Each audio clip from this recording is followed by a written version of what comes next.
Roberto is a hero to many people. He's not only a great doctor, he's a great person.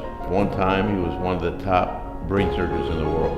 My father was a pediatrician, but I had an uncle that was a neurosurgeon. And I followed him around when I was in high school, carry his bag and watch his operations. So from very early on I knew that the brain was a beautiful organ. The patient really comes first, and I mean it to the extreme degree. He will do absolutely what is best for the patient. So Dr. Heroes gave my family a gift.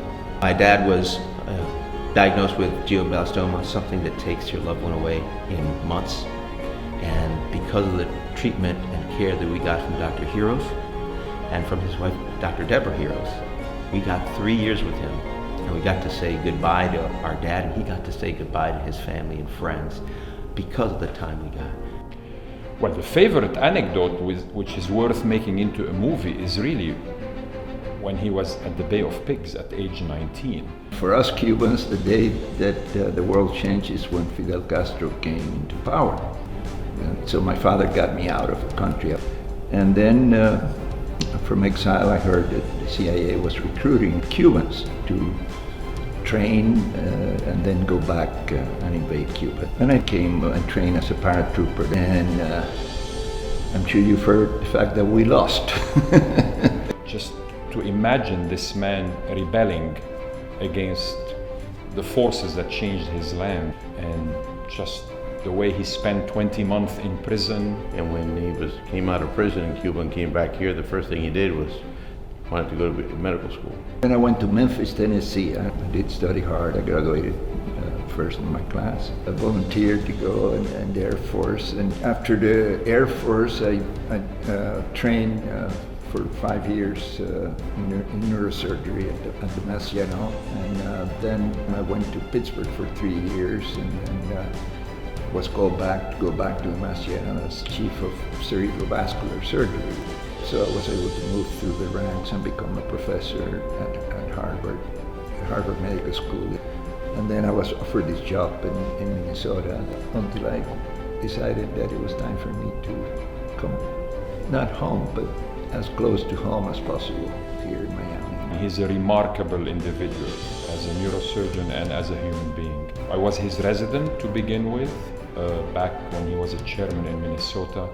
At that time already, it was very clear that a heart attack was something that you did something about immediately. You went to the hospital, you called 911. In a meeting, I heard a neurologist talk that, well, a stroke is almost like a brain attack. The phrase stayed with me. So I wrote with a couple of colleagues an article using that term for the first time in the literature, brain attack, and giving the rationale why a stroke should be treated with the same urgency as a heart attack, because a stroke is essentially a brain attack.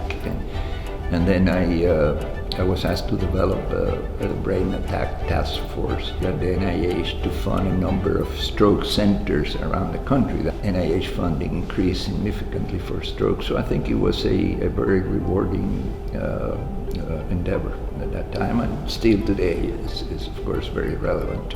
And then, I've had the privilege of training many residents here, residents and fellows who've gone on to in some cases who have become a much better surgeon than I ever was. He was tough in the sense that he had very high standards. You'd better be prepared. But then he really cared how much you learned. So he would do daily rounds, teach you, spend time with you, which is why he is really beloved. And I'm just one of many students that just adore this man. In this training of all the residents, many of those residents have stayed here. So if you look at our neurosurgery, specifically our brain team that we have in neurosurgery, there's some of the top people in the world because of Roberto and his training he did. I've written a lot about complications that I have had. And I tell you, it's so rewarding because you go to a meeting and somebody comes and tells you, gee, I'm so happy I read that article you wrote because I was faced with the same situation, and then I remembered your article, and because of what happened to you, I didn't let it happen to me. So then that patient, in his indirect way, helped perhaps many patients in the future. When I got here at Jackson Memorial Hospital, it was really wonderful for me to see that,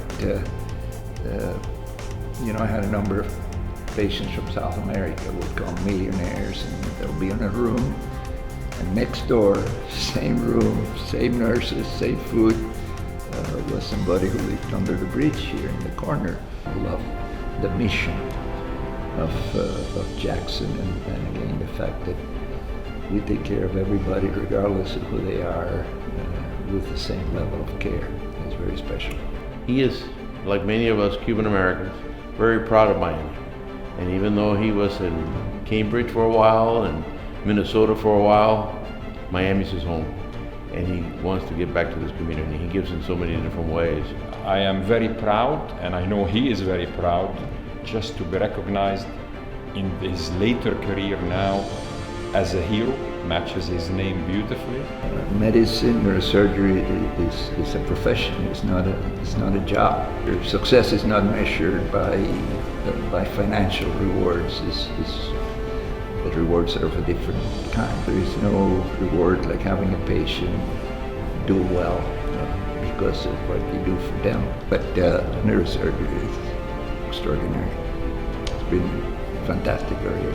Roberto, I want to thank you so much for all that you have done for me and my family and for this community.